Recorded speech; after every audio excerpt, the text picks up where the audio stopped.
altra vegada a la plaça de la Vila, amb molta pena, molt dolor i molta ràbia, perquè es continuen assassinant. A final d'any ha sigut terrible i al començament encara pitjor. Avui ens farà la lectura la plataforma Sos Gent Gran Marea Pensionistes. I ara ja, sin més, li passo la paraula a la Inés.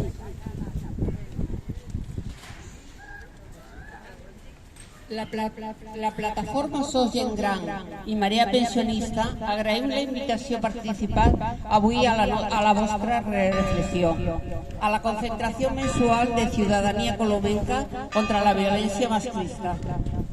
Som gent gran i hem treballat tota la vida amb l'esperança de progrés i de millora de la nostra societat. Per això, ens produeix un dolor intens veure l'estat de barbàrie que demostra la pervivència sistemàtica de la violència masclista en la nostra suposada civilització.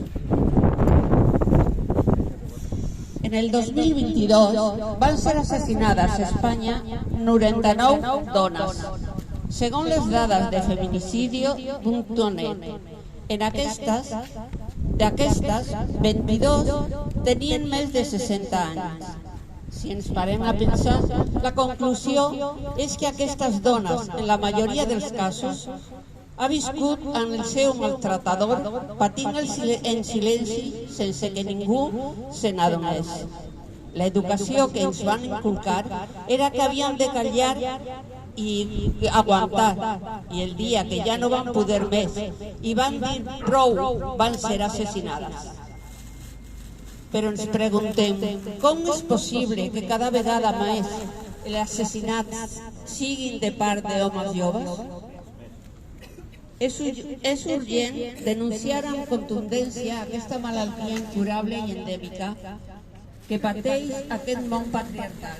Es tracta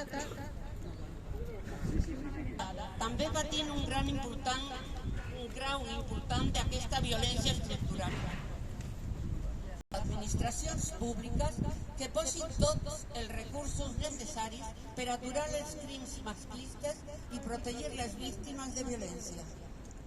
Reclamem una educació radicalment oposada a aquesta discriminació masclista i que recolzi la independència econòmica de les dones. El que no pugui tenir un treball ben remunerat també és maltratament.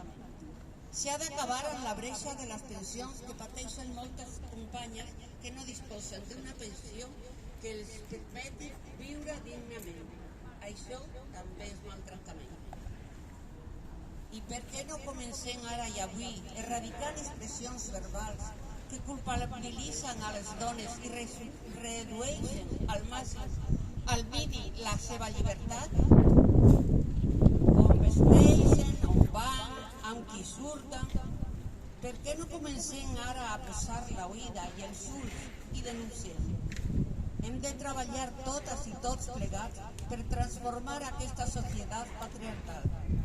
Hem de treballar totes i tots per aconseguir una societat igualitària i respetuosa, on la violència no tingui cabuda.